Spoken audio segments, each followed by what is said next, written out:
Nicholson. News!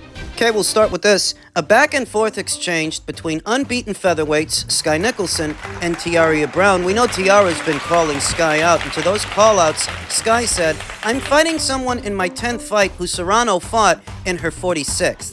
Your biased opinions are laughable. I'm chasing greatness and fighting the best opponents in the rankings. Cruz has moved down to super bantamweight." She's talking about Erica Cruz, former WBA champion. And as for Tiara Brown, so far down the rankings, she's irrelevant. To which Tiara responded, "I'm irrelevant and you're spoon-fed and ducking work. Fight me, then after your next fight, since I'm nothing. Girl, I will mop the floor with you. You're soft, weak, and you can't fight. Period.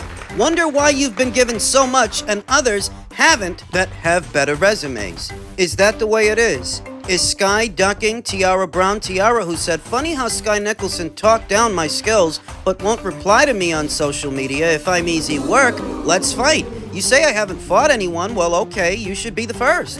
Talking reckless, hiding behind Eddie Hearn, I'm here for the smoke, you chicken." Is Sky ducking Tiara? Because Sky Nicholson's not interested in boxing Tiara Brown, does that mean she's ducking Tiara Brown? And that depends. That depends on why she's not interested in boxing her. It could be that she's not interested in boxing her because she might lose. That's the more obvious way to look at it. But another way to look at it is, why would she be interested in boxing her? She doesn't stand to gain anything. It doesn't move her up the ranks. She's already ranked ahead of her. The fight in and of itself, it wouldn't be an opportunity for Sky. Sky's already WBC interim champion, and she's set to box for the newly vacated WBC title in her very next fight. A fight with Tiara wouldn't be an opportunity for Sky. It would be an opportunity for Tiara. So maybe that's why Sky's not interested in fighting her? I want to see it. I want to see Sky Nicholson versus Tiara Brown. I want to see Sky Nicholson versus Tiara Brown next year at some point. Sky Nicholson, the according to Hoyle pure boxer, versus Tiara Brown, the more experienced boxer puncher. I feel like because Sky has a stylistic advantage over Tiara, that fight, as strange as this might sound, stylistically, that fight favors Sky. But because Tiara is a lot more experienced than Sky Nicholson, the sooner it happens, the more it favors Tiara. For Tiara, the sooner it happens, the better. They are both long and limber fighters, both Sky and Tiara, as far as featherweights go. Good physical dimensions for the weight. They're both athletic. They're both fast. But Tiara has power. The kind of power you don't see from Sky Nicholson. Tiara's got power, and she has experience. Tiara Brown is 15-0 to Sky Nicholson, who's 9-0. Tiara's got 10 recorded knockouts, where Sky only has 1. And Tiara Brown has been a professional boxer for something like 6 or 7 years, whereas Sky's only been a professional boxer for 1 going on 2 years now. Experience is definitely on Tiara Brown's side, even if stylistically the fight favors Sky. One instance I can think of in recent memory where we saw a fighter go into a fight where he's got the right style for the job, but not the right level of experience, was the Anthony Yarde versus Artur Beterbiev fight. Anthony Yarde had the right style for the job, but he was nowhere near as experienced as Artur Beterbiev. He doesn't have Artur's amateur experience or even his pro experience. So he came up short. And I think if Sky fought Tiara sooner than later, she'd come up short. If the fight were next, I would favor Tiara Brown to win it because she's more seasoned. Her identity as a fighter is already more developed than Sky. Sky is still learning. And working on things. Sky's only got, 2 years worth of pro experience to Tiara's 7. Thus, if the fight were next, I would favor Tiara to win it. The caveat is, that fight isn't next.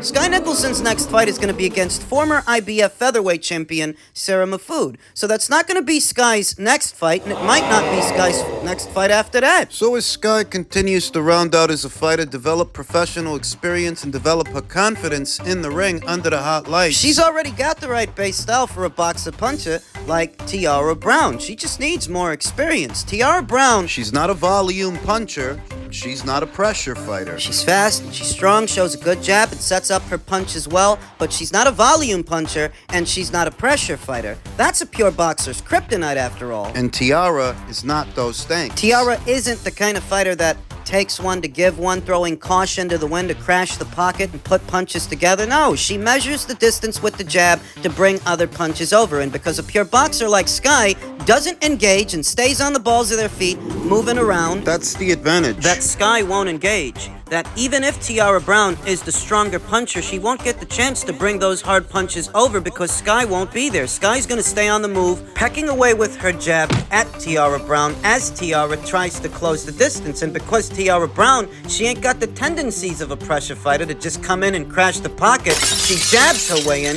It's gonna be a jabbing contest. Exactly the kind of fight that favors the pure boxer, the slow and controlled pace that the pure boxer wants. The sooner the better for Tiara Brown. The sooner the fight happens, the more it favors her. The longer it takes to make, the more it favors Sky. So the question is, when are they gonna make it? If they ever make it, since currently, there's no real incentive for Sky to fight her.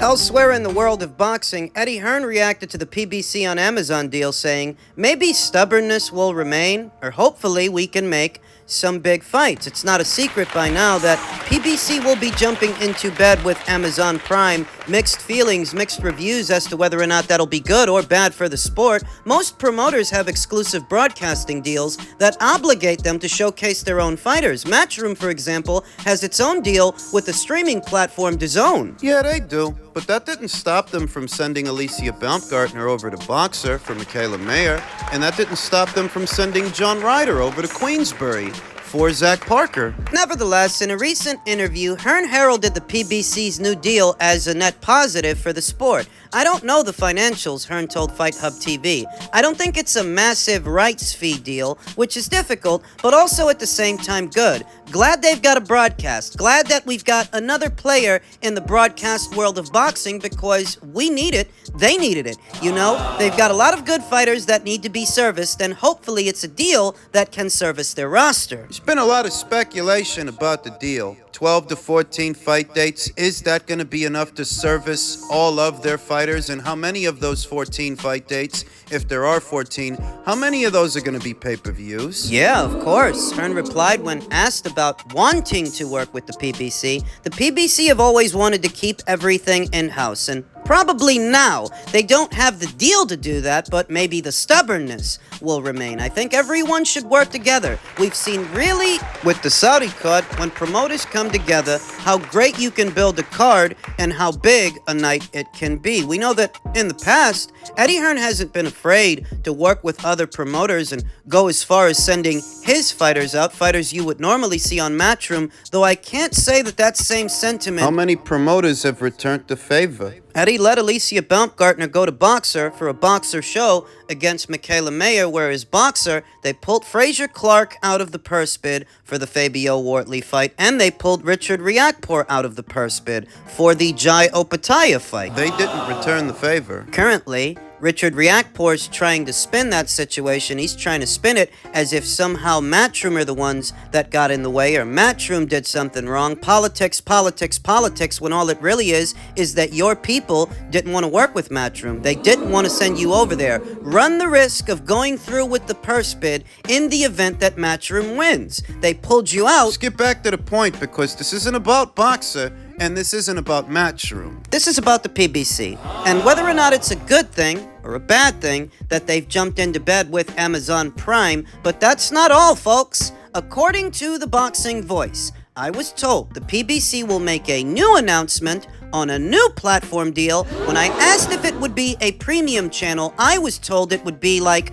Channel 5. Al will rock the world. When I asked how many dates, I was told 48, minimum 24 to 30 a year. I pray this news is true. Another broadcast partner? What's the good news in that situation? And what's the bad news, if there is any? And the good news would be that many more fight dates can accommodate that many more of the PBC's fighters. That's more boxing on broadcast television. That would be the good news. But the bad news would have to be that would herald the continued division of the sport in America, the continued fragmentation of the sport of boxing, more politics, more sides of the street, and hopefully it is a channel like Channel 5, because if it's not, and it's a premium channel, well, that's another subscription fee. So hopefully it's a channel like Channel 5, and the intel checks out. A channel like Channel 5, a terrestrial channel, is a channel you don't have to pay for. Think Channel 2, Channel 4, Channel 7, or Channel 9, maybe Channel 11. Terrestrial channels.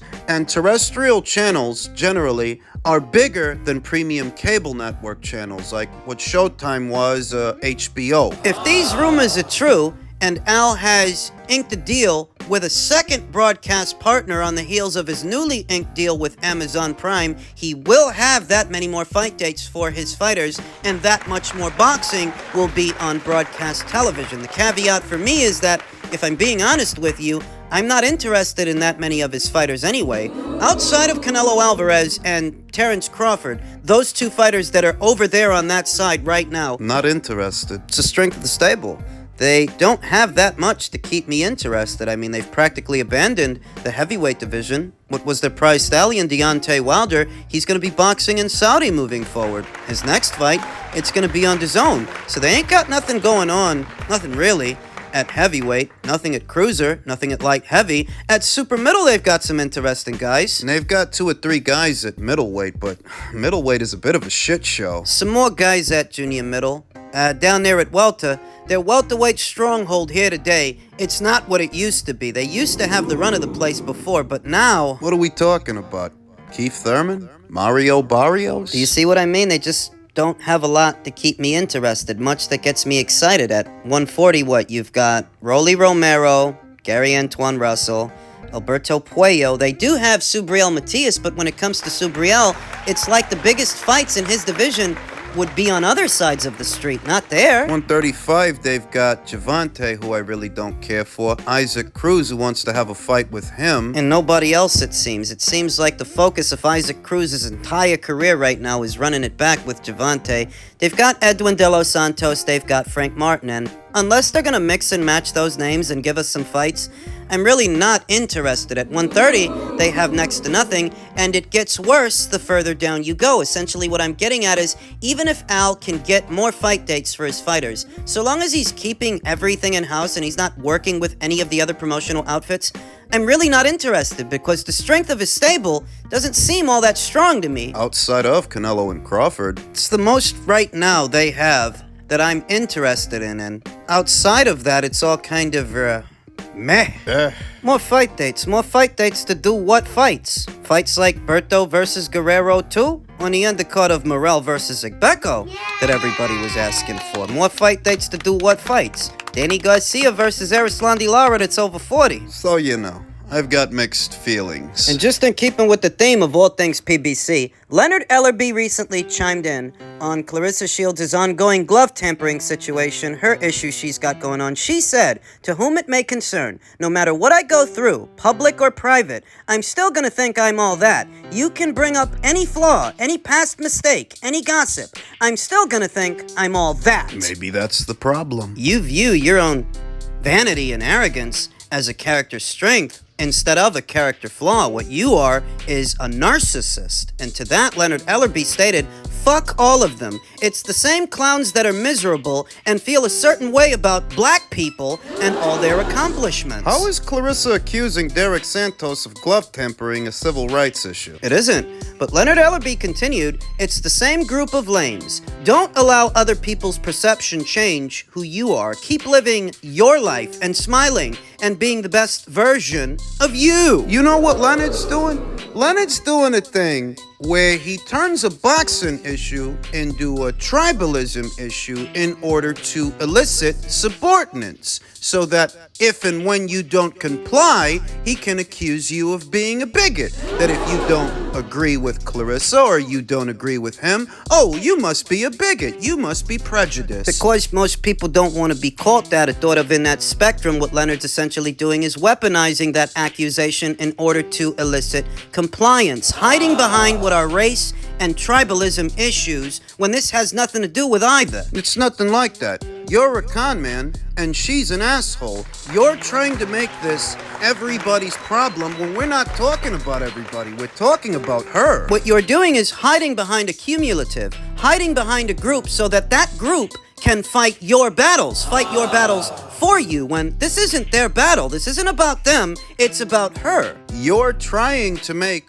what are her problems their problems. What's her problem? That she's accusing Derek Santos of glove tempering. But how many people actually believe that Arturs has to go as far as taking the padding out of his gloves to knock her down? It's the same cockamamie gimmick he runs whenever somebody says something derogatory about Al Heyman or his PBC. What you have is one group of guys that are talking about boxing, what they do and don't like about boxing, what they might not like about Al Heyman. Right. And another group of guys that think we're supposed to look at Al Heyman through the same lens as Frederick Douglass or Harriet Tubman. How does that work? What, because of skin politics? Because of the one thing you have in common with him? Hey, just because I'm Hispanic doesn't mean I'm Che Guevara. That doesn't make me Pancho Villa. What you want is for him to be above criticism so that if he's ever criticized, you can make that accusation claiming prejudice, which works a lot better for Al than it will for her, because Al Heyman, he stays away from the spotlight. You don't see or hear nothing from this guy, so he's not gonna put his foot in his mouth